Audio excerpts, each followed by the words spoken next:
আজ জাতির লোকেরা অনেক লম্বা চওড়া ছিল, প্রচন্ড শক্তিশালী।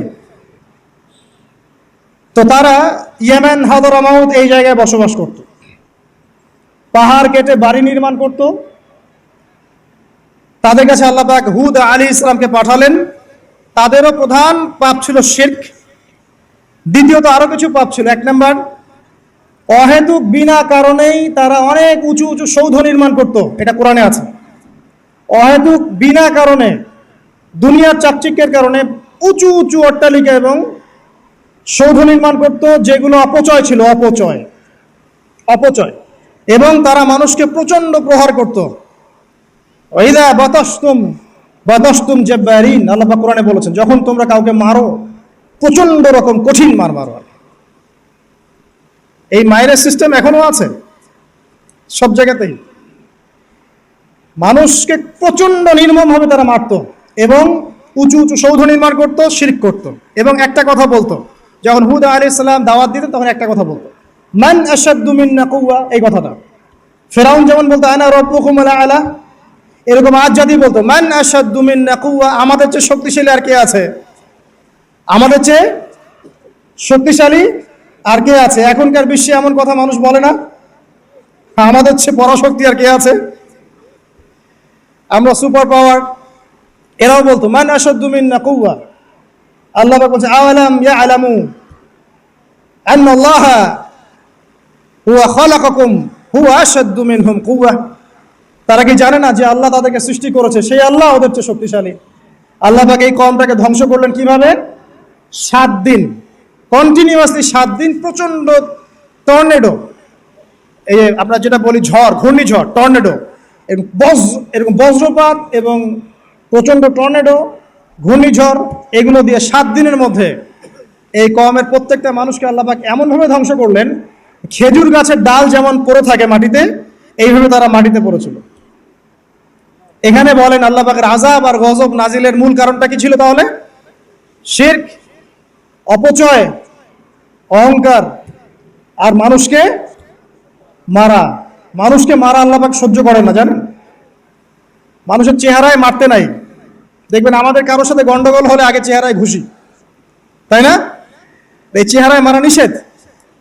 একটা হাদিসের মধ্যে আছে যে চেহারাটা আল্লাহ পাকের, এটা তো আসলে মারেফত, আমরা এটাকে এভাবে ব্যাখ্যা করতে পারবো না, কিন্তু চেহারা আল্লাহ পাক তার নিজস্ব মানে হাত দিয়ে, আল্লাহ পাকের নিজস্ব কুদরতি হাত দিয়ে আল্লাহ পাক সৃষ্টি করেছেন মানুষের চেহারায় মারতে আল্লাহ পাক নিষেধ করেছেন। আর মানুষকে অন্যায় কারণে মারা হলে আল্লাহ পাক নারাজ হন, খুবই অসন্তুষ্ট হন। কোনো ব্যক্তি যদি কোনো মানুষের জীবন বাঁচায়, সে যেন পুরো মানব জাতির জীবন বাঁচালো, সূরা মাইদার মধ্যে আছে। আবার কোনো ব্যক্তি যদি অন্যায় কারণে একটা মানুষকে হত্যা করে ফেলে, সে যেন পুরো মানব জাতিকে হত্যা করে। আজকে বিশ্বের বুকে সবচেয়ে সস্তা রক্ত কাদের? অথচ একজন মুসলিম যে ব্যক্তি লা ইলাহা ইল্লাল্লাহ পড়ে, এই ব্যক্তি যতদিন পর্যন্ত জীবিত আছে আল্লাহ পাক কিয়ামত দিবেন না ইনশাআল্লাহ। একজন ব্যক্তি পৃথিবীতে যতদিন থাকবে যে লা ইলাহা ইল্লাল্লাহ কালিমা পড়ছে, আল্লাহ আল্লাহ বলছে, ততদিন পর্যন্ত আল্লাহ পাক কিয়ামত দিবেন না ইনশাআল্লাহ। একজন মুসলিমের সম্মান দেখেন তাহলে। সেই মুসলিমদের রক্ত এখন সস্তা, চাইলেই যে কেউ মারতে পারে। ফান্তাজিরু, আল্লাহ পাক বলেছেন তোমরা অপেক্ষা করো।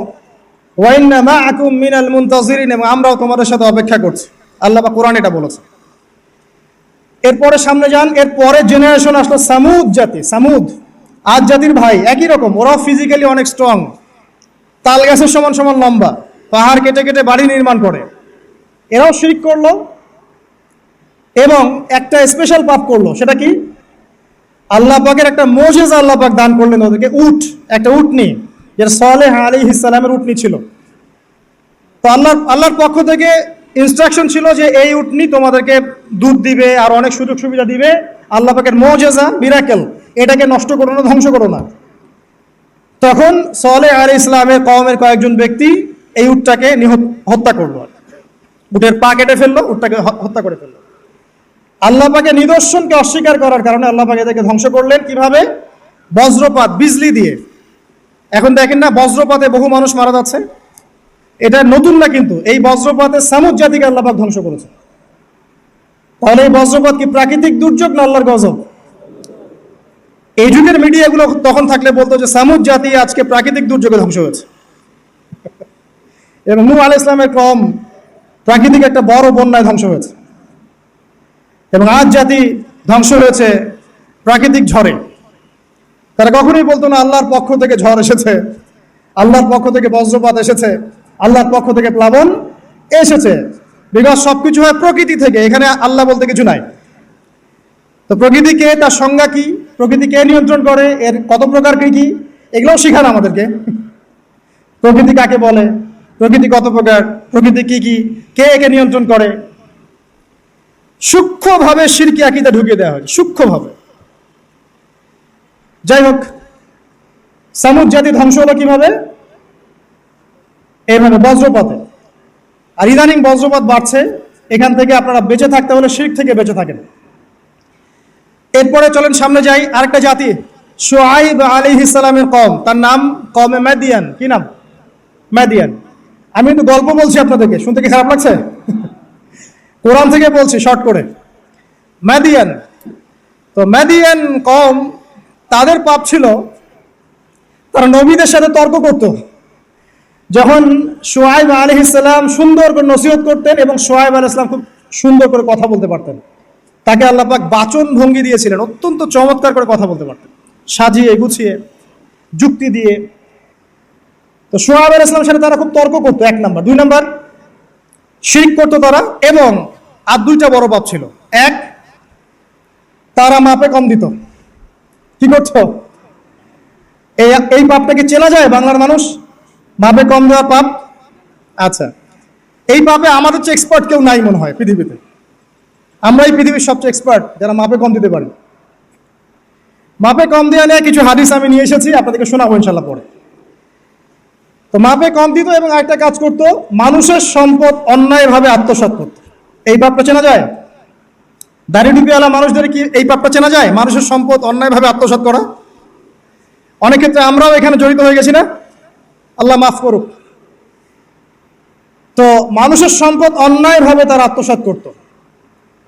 এই আয়াতটা 8 বার কোরআনে আছে যে তারা মানুষের সম্পদ অন্যায়ভাবে আত্মসাৎ করত। আল্লাহ পাক এই কওমটাকে ধ্বংস করলেন কিভাবে? প্রথমে বৃষ্টি হচ্ছে না, খুব খরা, বৃষ্টি হয় না হয় না হয় না, খরা। এরপরে হঠাৎ আকাশে মেঘ দেখা গেল, সুন্দর মেঘ, মনে হচ্ছে শীতল বাতাস প্রবাহিত হচ্ছে, বৃষ্টি হবে। সবাই একটা মাঠে সমবেত হলো। হওয়ার পরে আল্লাহ পাক 1 মুহূর্তের মধ্যে ভূমিকম্প দিয়ে এদেরকে ধ্বংস করে দিলেন।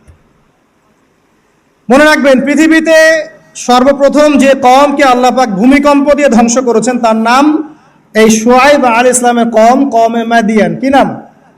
কওমে মাদিয়ান। অতএব আপনারাও মাপে কম দিতে থাকেন, আর মানুষের সম্পদ অন্যায়ভাবে আত্মসাৎ করতে থাকেন, আর ভূমিকম্পের অপেক্ষা করতে থাকেন। যদি ভূমিকম্প নাজিল হয় আল্লাহর পক্ষ থেকে, তাহলে মনে রাখবেন এর পিছনে 2টা পাপ দায়ী মূলত। 1, মাপে কম দেওয়া, আর 2, মানুষের সম্পদ অন্যায়ভাবে আত্মসাৎ করা। এরপরে সামনে চলেন, মূসা আলাইহিস সালামের কওম, ফেরাউন। এই ব্যাপারে অনেক জানেন আপনারা, কারণ কোরআন খুললেই ফেরাউন আর মূসা। ফেরাউনের বড় পাপগুলো কি ছিল? 1 নাম্বার, সে বলেছিল আনা রব্বুকুমুল আ'লা, আমি তোমাদের মহান রব, মানে শিরক। 2, সে ডিভাইড অ্যান্ড রুলে বিশ্বাসী ছিল। বনু ইসরায়েলকে সে দাসে পরিণত করেছিল, এবং তাদেরকে বিভিন্ন ছোট ছোট দলে উপদলে বিভক্ত করে শাসন করত। 2, 3 নাম্বার, মানুষ হত্যা করত, পুত্র সন্তানদেরকে হত্যা করত, কন্যা সন্তানদেরকে জীবিত রাখত, উদ্ধত আচরণ করত, সীমা লঙ্ঘন করত। এমনকি ফেরাউন সম্পর্কে আল্লাহ পাক বলেছেন যে সে এই জমিনের বুকে সবচেয়ে বড় সীমা লঙ্ঘনকারী ছিল। আরেকটা তার গর্ব ছিল, সেটা হচ্ছে তার সেনাবাহিনী। ফেরাউনের সবচেয়ে বড় গর্বের বিষয় ছিল তার সেনাবাহিনী। সে মনে করতো যে আমার মতো ফোর্স পৃথিবীতে কারো নাই, আমি সুপার পাওয়ার। তো আল্লাহ রাব্বুল আলামিন কি করলেন? পুরো সেনাবাহিনী সহ ফেরাউনকে লোহিত সাগরে মুহূর্তে ডুবিয়ে মেরে দিলেন। এই যে আল্লাহ পাকের গজব চলে আসলো, কারণ কি? শিরক, সীমা লঙ্ঘন করা, মানুষের উপর অত্যাচার করা। তো এভাবে আপনি যদি হিস্ট্রি ঘাটেন, দেখবেন প্রত্যেক যুগে যুগে আল্লাহ রাব্বুল আলামিন নির্দিষ্ট কিছু পাপের জন্য আল্লাহর পক্ষ থেকে শাস্তি, আযাব এবং গজব পাঠিয়েছেন। একটা কওমকে ধ্বংস করেছেন, আবার একটা কমকে নিয়ে এসেছেন, তাকে সুযোগ দিয়েছেন, সে যখন আবার সীমা লঙ্ঘন করেছে তাকে ধ্বংস করেছেন, আবার নতুন কম নিয়ে এসেছেন। এই সিলসিলা চলতেই আছে। সর্বশেষ নবী মুহাম্মদ রাসূলুল্লাহ সাল্লাল্লাহু আলাইহি ওয়াসাল্লাম, এখন বলেন তার কম পুরোপুরি ধ্বংস হয়নি কেন? আমাদের এই কম পুরোপুরি একবারে ধ্বংস হয়ে যায়নি কেন আদ সামুদ নূহের মতো? উত্তর, নবী করিম সাল্লাল্লাহু আলাইহি ওয়াসাল্লামের দোয়া। নবী করিম সাল্লাল্লাহু আলাইহি ওয়াসাল্লাম দোয়া করেছিলেন আল্লাহর কাছে, আল্লাহ আমার কওমকে একবারে ধ্বংস করে দিও না। আল্লাহ পাক কবুল করেছেন। একটা দোয়া আছে সুপারিশ, শাফাআত, যে এই উম্মতের কোনো ব্যক্তি যদি শিরকের পাপ না থাকে সে ইনশাআল্লাহ তাআলা পরকালে নবী সাল্লাল্লাহু আলাইহি ওয়াসাল্লামের সুপারিশ পাবে এবং এই সুপারিশে সে জাহান্নাম থেকে বের হয়েও জান্নাতে চলে যাবে ইনশাআল্লাহ। আর একটা দোয়া ছিল, আল্লাহ আমার উম্মত যেন একে অপরের সাথে মারামারি করে না মরে। আল্লাহ পাক এই দোয়াটা কবুল করেন নাই। এই জন্য এই উম্মতের মধ্যে আপোষ ইখতিলাফ, মারামারি হানাহানিটা থাকবে, ঠিক আছে? তবে নবী করিম সাল্লাল্লাহু আলাইহি ওয়াসাল্লামের সাথে যারা শত্রুতা করেছিল, আবু জাহেল, আবু লাহাব, উতবা, শাইবা, রাবিয়া, এরা যারা ছিল, আল্লাহ পাক এদেরকে কিন্তু ধ্বংস করেছে। বদরের কূপে এদের লাশ পাওয়া গেছে। এখন এই উম্মতের উপরে কি কি পাপের কারণে কি কি গজব আসতে পারে এর দুই একটা আমি আপনাদেরকে আজকে শোনাচ্ছি। আমি অল্প কিছু হাদিস শোনাচ্ছি আপনাদেরকে, এগুলো আমি কালকে রাতে কোট করেছি। এই উম্মতে মুহাম্মাদের উপরে কিছু কিছু পাপের কারণে আযাব আসবে। তার আগে আমি একটু বলতে চাই যে উম্মতে মুহাম্মাদের উপরে যে কোনো বিপদ আপদ বালা মুসিবত আসলেই এটা যে আল্লাহর গজব, ব্যাপারটা এমন নয়। এখানে দুরকম বিষয় হতে পারে। এক, আল্লাহ পাক পরীক্ষা করছেন, আল্লাহ পাক মুমিন বান্দাদেরকে পরীক্ষা করছেন। অথবা দুই, আল্লাহ পাক আমাদের পাপের কারণে শাস্তি প্রদান করছেন। আগে আমরা দেখি যে কোন কোন পাপের কারণে আল্লাহ পাক শাস্তি দিতে পারেন। এরপর আমরা দেখব যে মুমিন বান্দাদের প্রতি আল্লাহ পাক পরীক্ষা নিলে সবর করলে কি প্রতিদান হবে ইনশাআল্লাহ। আর সর্বশেষে আমরা দেখব যে কি কি কাজ করলে আমরা এগুলো থেকে বেঁচে থাকতে পারবো এবং এমত অবস্থায় আমাদের করণীয় কি হবে। আসুন,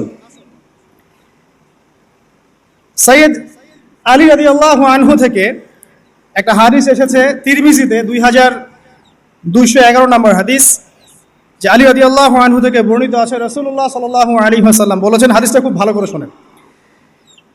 রাসূলুল্লাহ সাল্লাল্লাহু আলাইহি ওয়াসাল্লাম বলেছেন, যখন আমার উম্মত এই 15টা পাপে লিপ্ত হবে, এই 15টা পাপে লিপ্ত হবে, তখন তাদের উপর আল্লাহর পক্ষ থেকে আযাব এবং গজব আসতে শুরু করবে। হাদিস আসলে অনেক আছে, কিন্তু সবগুলো বলার সময় থাকবে না, আমি মূল কয়েকটা বলছি, এগুলোর মধ্যে সব পড়ে যাবে ইনশাআল্লাহ। যখন আমার উম্মত এই 15টা কাজ করবে, তখন তাদের উপরে আল্লাহর পক্ষ থেকে আযাব এবং গজব অবধারিত আসবে। এক নাম্বার পাপ যখন এই উম্মতের মানুষ করবে, এক, যখন তারা গনিমতের মালকে ব্যক্তিগত সম্পদ মনে করবে। গনিমতের মাল বোঝেন?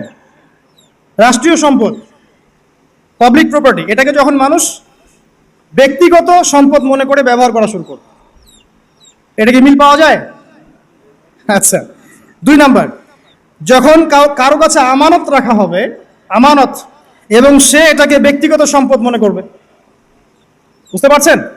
আমানত রেখেছে, এটা খেয়ানত না করাটাই কর্তব্য, কিন্তু এটাকে যখন ব্যক্তিগত সম্পদের মতো মানুষ ইউজ করবে, শেষ করে ফেলবে, নষ্ট করে ফেলবে, তখন আল্লাহর আযাব আসবে। 3, যখন মানুষ যাকাত আদায় করাটাকে জরিমানা মনে করবে, যাকাত দিতে চাইবে না, যাকাতটাকে জরিমানা মনে করবে, কি সমস্যা, কি বার্ডেন, যাকাত আবার দেওয়া লাগে কেন, আমরা তো ট্যাক্স দেই। যাকাতকে মানুষ জরিমানা মনে করবে। একটু চিন্তা করে দেখবেন যে বাংলাদেশে কত পার্সেন্ট মুসলিম নামাজ পড়ে আর কত পার্সেন্ট মুসলিম যাকাত দেয়। শুধু যাকাতের টাকাগুলো যদি আমরা একত্রিত করতে পারতাম, বড় বড় মেগা প্রজেক্ট করা সম্ভব ছিল, অনেক বড় বড় প্রজেক্ট করা সম্ভব ছিল অনলি যাকাতের টাকা দিয়ে। আর যাকাতের টাকা এক বছরে শেষ হয়ে যায় না, পরের বছর আবার ঘুরে আসবে। ঠিক আছে, ইসলামিক ইকোনমিক্সের বেসই হলো যাকাত। এটা নিয়ে আমরা ইনশাল্লাহ আরেকদিন কথা বলবো। 4 নাম্বার, যখন স্বামী, সমাজের স্বামী যারা আছে, এরা স্ত্রীদের আঁচল ধরে থাকবে, বুঝতে পারছেন? স্বামী স্ত্রীর আঁচল ধরে থাকবে, মানে স্ত্রীর অনুগত, স্ত্রী যা বলবে তাই।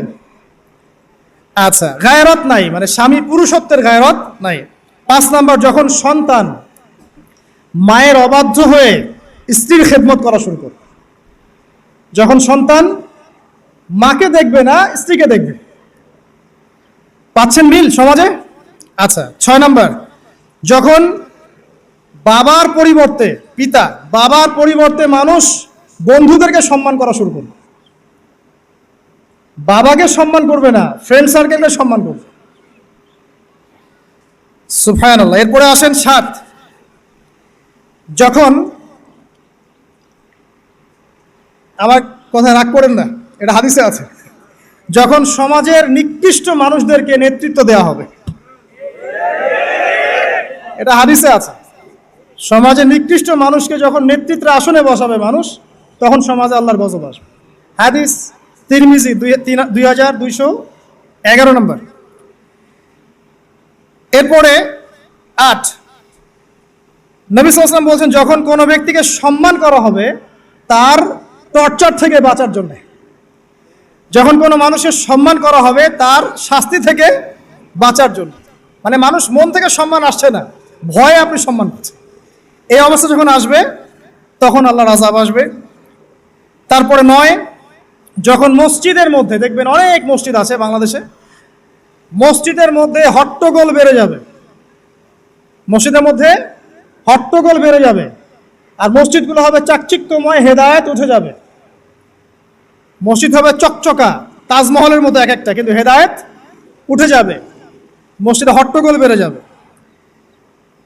11, যখন পুরুষেরা রেশমি কাপড় পরবে, পুরুষেরা সিল্কের রেশমি কাপড় পরবে। পুরুষের জন্য স্বর্ণ আর রেশমি কাপড় পরা হারাম। তো এখন পুরুষের অনেকে স্বর্ণ পরে, রেশমি কাপড়ও পরে, এটা মহিলাদের জন্য জায়েজ। এরপরে 12, যখন প্রকাশ্যে মদ্যপান করা হবে। আর মদ্যপানের মধ্যে ভাই সিগারেটও পড়ে, আপনার গাঁজা, ইয়াবা সবই পড়ে।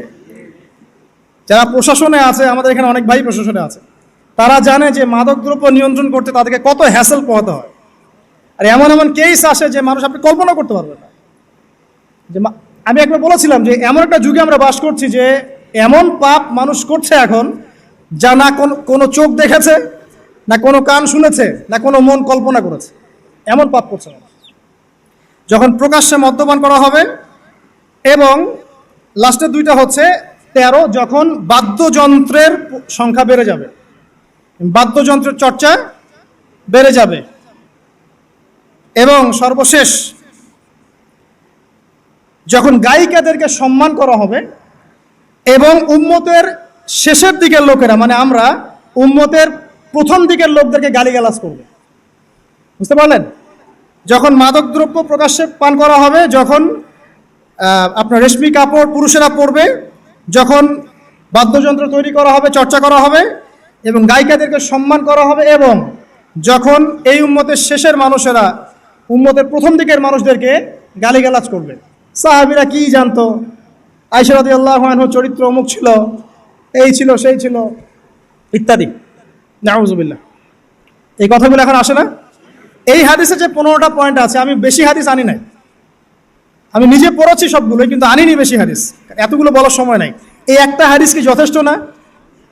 হাদিসের রাবি আলী রাদিয়াল্লাহু আনহু তিনি বলছেন, যখন এই আমলগুলো সমাজে বেশি বেশি চালু হয়ে যাবে, তখন কি হবে? নবী সাল্লাল্লাহু আলাইহি ওয়াসাল্লাম বলছেন যে তখন জমিনের মধ্যে আল্লাহর পক্ষ থেকে গজব আসবে। কি কি? 1 নাম্বার, প্রবল ঘূর্ণিঝড়, জলোচ্ছ্বাস।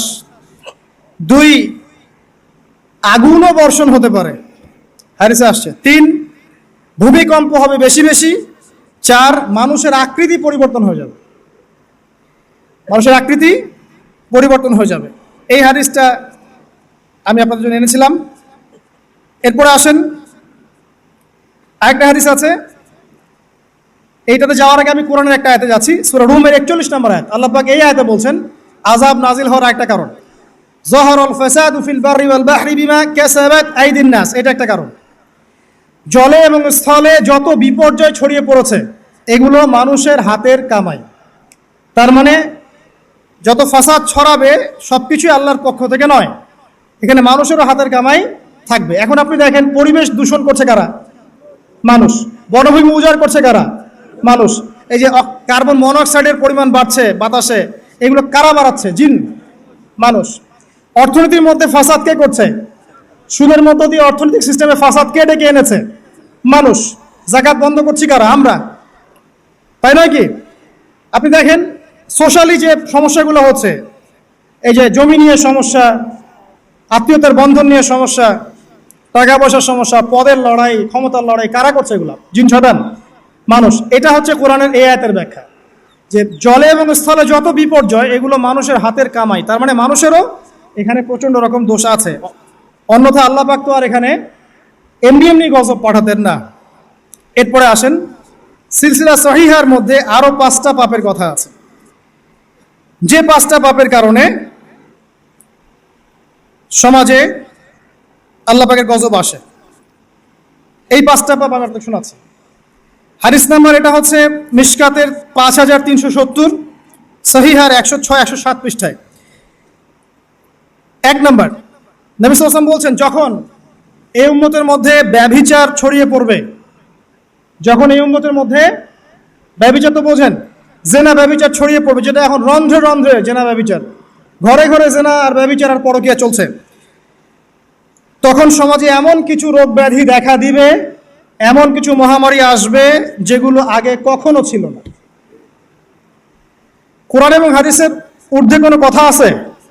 সবকিছু স্পষ্ট, কিন্তু মানি বা না মানি এটা আমাদের ব্যাপার, বাট শুনতে তো আপত্তি নাই। শুনতে আপত্তি আছে? আচ্ছা। 2 নাম্বার, যখন এই উম্মতের মানুষ মাপে কম দেওয়া শুরু করবে, যখন আমি বললাম না মাপে কম দেওয়া, একটা হাদিস শোনাবো, মাপে কম দেওয়া শুরু করবে, তখন এই উম্মতের মধ্যে দুর্ভিক্ষ দেখা দিবে। কি দেখা দিবে? দুর্ভিক্ষ দেখা দিবে, এবং তাদের উপরে অত্যাচারী বাদশার শাসন চাপিয়ে দেওয়া হবে। তাহলে আমরা বেশি করে মাপে কম দিব নাকি? ইনসাফের সাথে ব্যবসা করেন, আল্লাহ পাক তৌফিক দান করুন।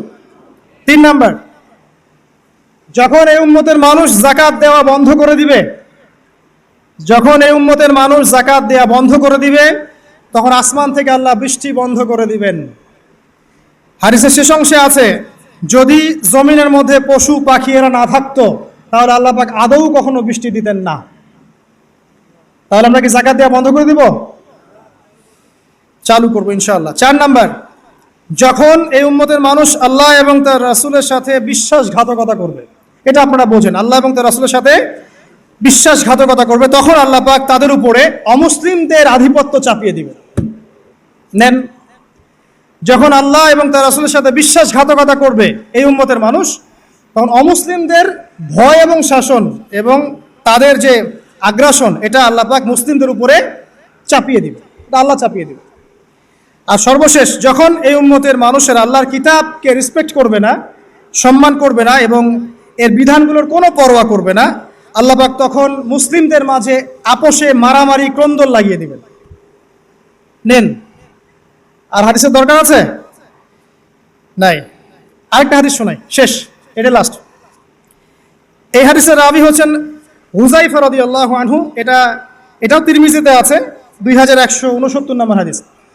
নবীজি বলছেন, লা তা'মুরুন্না বিল মা'রুফ, তোমরা অবশ্যই সৎ কাজের আদেশ করবে। মুসলিমরা তোমরা অবশ্যই সৎ কাজের আদেশ করবে। ওয়ালা তানহাউনা আনিল মুনকার, এবং তোমরা অবশ্যই মন্দ কাজ থেকে মানুষকে নিষেধ করবে। আও লা ইউশিকান্নাল্লাহু আইয়াবআসা আলাইকুম ইকাবাম মিন, অথবা আমি তোমাদের প্রতি ভয় করছি আল্লাহ পাক তার পক্ষ থেকে তোমাদের উপর আযাব চাপিয়ে দিবেন। সুম্মা তাদউনাহু, এরপর তোমরা আল্লাহকে ডাকবে, লা ইউস্তাজাবু দুআকুম, তোমাদের দোয়া তখন কবুল হবে না। এখানে আযাব নাজিলের একটা কারণ পেলাম, যখন সৎ কাজের আদেশ, অসৎ কাজের নিষেধ আমরা ছেড়ে দিব, আল্লাহর পক্ষ থেকে গজব মাস্ট বি আসবে, এবং তখন মানুষ দোয়া করবে, আল্লাহ এই দোয়া কবুল করবেন না। এখন এগুলো হলো যদি আল্লাহর পক্ষ থেকে গজব হয় তাহলে এই বিষয়। আর এমন হতে পারে যে আল্লাহর পক্ষ থেকে পরীক্ষা, যদি আল্লাহর পক্ষ থেকে পরীক্ষা হয় তাহলে সুসংবাদ আছে। কিরকম? আল্লাহ পাক সূরাতুল বাকারা 155 নম্বর আয়াতে বলছেন যে লানাবলুওয়ান্নাকুম বিশাইইন মিনাল খাউফি ওয়াল জুই, অবশ্যই অবশ্যই আমি আল্লাহ তোমাদেরকে পরীক্ষা করব। আর পরীক্ষা কাদের উপরে আসবে? যারা মুমিন তাদের উপরে, যারা আল্লাহ পাকের বিধিবিধান মেনে চলছে, আল্লাহর গজব নাজিলের মাধ্যম বানাচ্ছে না, তাদের উপরে পরীক্ষা আসবে। তো আমরা আগে চিন্তা করবো যে আমরা এদের কাতারে পড়ি কিনা। আর যদি পড়ি তাহলে এই সলিউশন। যদি আল্লাহ পাক আমাদেরকে পরীক্ষা করেন বিপদ দিয়ে, বালা মুসিবত দিয়ে, তাহলে আল্লাহ বলছেন অবশ্যই আমি তোমাদেরকে পরীক্ষা করব মিনাল খাউফি, কিছু ভয় দিয়ে, ওয়াল জুই, এবং ক্ষুধা দিয়ে পরীক্ষা করব, ওয়া নাকসি মিনাল আমওয়ালি ওয়াল আনফুস, তোমাদের নফস জানমালের ক্ষতি দিয়ে পরীক্ষা করব, ওয়াস-সামারাত, এবং ফসল ফলাদির ক্ষতি দিয়ে আমি তোমাদেরকে পরীক্ষা করব। ওয়া বাশশিরিস সাবিরিন, যারা সবর করবে এদের জন্য সুসংবাদ। এরা কারা? যারা বলে ইন্না লিল্লাহ ওয়া ইন্না ইলাইহি রাজিউন, আমরা আল্লাহর জন্য, আমরা আল্লাহর দিকে ফিরে যাব। তাহলে যদি আল্লাহর পক্ষ থেকে পরীক্ষা হয়ে থাকে তাহলে আমরা সবর করবো ইনশাআল্লাহ তাআলা। আল্লাহ পাক বলছেন 5টা বিষয় দিয়ে আল্লাহ পাক পরীক্ষা করবেন: জানের ক্ষতি, মালের ক্ষতি, ভয়, ক্ষুধা এবং ফসলের মাধ্যমে। এরপর যারা সবর করবে তাদের জন্য অনেক পুরস্কার আছে। আল্লাহ পাক বলছেন যে যখন আল্লাহ পাক কোনো কওমের কল্যাণ চান, যখন আল্লাহ পাক কোনো কওমের কল্যাণ চান, আল্লাহ রাব্বুল আলামিন সেই কওমকে বিপদ আপদ বালা মুসিবত দিয়ে পরীক্ষা করে। যখন আল্লাহ পাক কোনো মুসলিম কওমের কল্যাণ চান তখন আল্লাহ পাক তাদেরকে বিপদ আপদ বালা মুসিবত দিয়ে পরীক্ষা করেন। বুখারীর মধ্যে একটা হাদিস এসেছে 5642 নম্বর। নবী করিম সাল্লাল্লাহু আলাইহি ওয়াসাল্লাম বলেছেন যে একজন মুসলিম ব্যক্তির যদি কোনো ক্লান্তি হয়, অথবা কোনো অসুখ হয়, রোগ হয়, অথবা দুশ্চিন্তা হয়, এমনকি যদি তার পায়ে একটু কাটাও বিধে, আল্লাহ রাব্বুল আলামিন এই ওসিলায় তার গুনাহগুলোকে মাফ করে দিবেন ইনশাআল্লাহ। তাহলে আল্লাহ পাকের যদি পরীক্ষা হয়, আমরা সবর করি, তাহলে আমরা এই বেনিফিট পাবো ইনশাআল্লাহ, এই ফজিলত পাবো ইনশাআল্লাহ। আরও আছে, রাসূলুল্লাহ সাল্লাল্লাহু আলাইহি ওয়াসাল্লাম বলেছেন আল্লাহ যখন কোনো তাদেরকে দুনিয়াতে পাপের শাস্তি প্রদান করেন, তাড়াতাড়ি তাদেরকে দুনিয়াতেই পাপের শাস্তি প্রদান করেন। আর যখন আল্লাহ পাক কোনো কওমের অমঙ্গল চান তখন তাদেরকে অবকাশ দিতে থাকেন। এরপর কিয়ামতের দিন আল্লাহ পাক তাদেরকে পূর্ণ মাত্রায় ধরবেন। অতএব যখন কোনো জাতির পরীক্ষা চলে আসে তারা যেন ধৈর্য ধারণ করে। আর যারা আল্লাহর পরীক্ষা অসন্তুষ্ট হবে আল্লাহ পাক তাদের প্রতি অসন্তুষ্ট হবেন। এটা একটা হাদিস, এটা মুসলিমে এসেছে 2396 নম্বর হাদিসে। একটা বলে শেষ করছি যে রাসূলুল্লাহ সাল্লাল্লাহু আলাইহি ওয়াসাল্লাম বলেছেন মুমিন পুরুষ এবং নারীর জন্য, মুমিন পুরুষ এবং নারীদেরকে তাদের জান, মাল, সন্তান সন্ততি, ধন সম্পদ এগুলো দিয়ে ক্রমাগত পরীক্ষা করা হতে থাকে। এমনকি সে যখন ইন্তেকাল করে তখন নিষ্পাপ হয়ে আল্লাহর সাথে সাক্ষাৎ করে। এই পরীক্ষাগুলোর মধ্য দিয়ে আল্লাহ পাক এই গুনাহগুলোকে মাফ করে দেন। তো আমরা আশা করি যে আল্লাহ রাব্বুল আলামিন আমাদের উপরে গজব পাঠাবেন না যদি আমরা আল্লাহ পাকের সাথে শিরিক না করি, আমরা যদি অত্যাচার না করি, জুলুম না করি, ফাসাদ না ছড়াই, মাপে কম না দেই, আমরা যদি আমাদের খেয়ানত না করি, আমরা যদি আল্লাহ এবং তার রাসূলের বিধিবিধানগুলো মেনে চলি, ইনশাআল্লাহ তাআলা আল্লাহ পাক আমাদের উপরে গজব পাঠাবেন না। তখন আমরা পরীক্ষায় পড়তে পারি। আর পরীক্ষায় পড়লে আমরা সবর করব। 2 নম্বর কাজ হলো তওবা করব। তওবা করার ফলে বিপদ আপদ কেটে যাবে ইনশাআল্লাহ তাআলা। আমরা বলবো সবাই আস্তাগফিরুল্লাহাল্লাযী লা ইলাহা ইল্লা হুয়াল হাইয়ুল কাইয়্যুম ওয়া আতুবু ইলাইহি লা হাওলা ওয়ালা কুওয়াতা ইল্লা বিল্লাহিল আলিয়্যিল আযীম। আল্লাহ পাক সূরা জুমারের মধ্যে এটাও বলেছেন 53 নম্বর আয়াতে, ইয়া ইবাদিয়াল্লাযীনা আসরাফু আলা আনফুসিহিম, হে আমার বান্দারা যারা নিজেদের উপর জুলুম করেছো, লা তাকনাতু মির রাহমাতিল্লাহ, তোমরা আল্লাহর রহমত থেকে নিরাশ হয়ো না। ইন্নাল্লাহা ইয়াগফিরু যুনুবা জামিআ, আল্লাহ পাক সমস্ত গুনাহ মাফ করতে পারেন। অতএব তওবা করাটা সবচেয়ে ভালো অপশন। আগে আমরা সবর করব, বিপদ থেকে শিক্ষা নিব, তওবা করব এবং দুর্দশাগ্রস্ত মানুষের পাশে দাঁড়াবো। এখন সমকালীন যে সংকট চলছে এখানে আমরা অনুরোধ করব যাদের সামর্থ্য আছে তারা সবাই যার যার সামর্থ্য অনুযায়ী যেখানে যেখানে আমাদের ভাইরা বন্যার শিকার হয়েছেন বা যে কোনো রকম বিপদ বালা মুসিবতের শিকার হয়েছেন তাদের পাশে দাঁড়াবেন। খাবার দিয়ে, কাপড় দিয়ে, ওষুধপত্র দিয়ে বিভিন্নভাবে আপনারা তাদেরকে সেবা করবেন, তাদের পাশে দাঁড়াবেন। কারণ আল্লাহ রাব্বুল আলামিন বলেছেন একটা হাদিসের মধ্যে তার রাসূলের মাধ্যমে যে যতক্ষণ পর্যন্ত মুসলিম এক ভাই আরেক ভাইয়ের সাথে থাকে আল্লাহ পাক ততক্ষণ পর্যন্ত তার সাথে থাকেন। এবং কোনো মুসলিম যদি আরেক মুসলিমের একটা উপকার করে, একটা কষ্ট দূর করে দেয়, আল্লাহ পাকও তার দুনিয়া আখিরাতের কষ্ট দূর করে দেবেন ইনশাআল্লাহ। কোন মুসলিম ভাই যদি অন্য কোন মুসলিম ভাইয়ের দোষ গোপন রাখে, আল্লাহ পাক কিয়ামতের মাঠে তার দোষগুলোকে গোপন রাখবে ইনশাআল্লাহ তাআলা।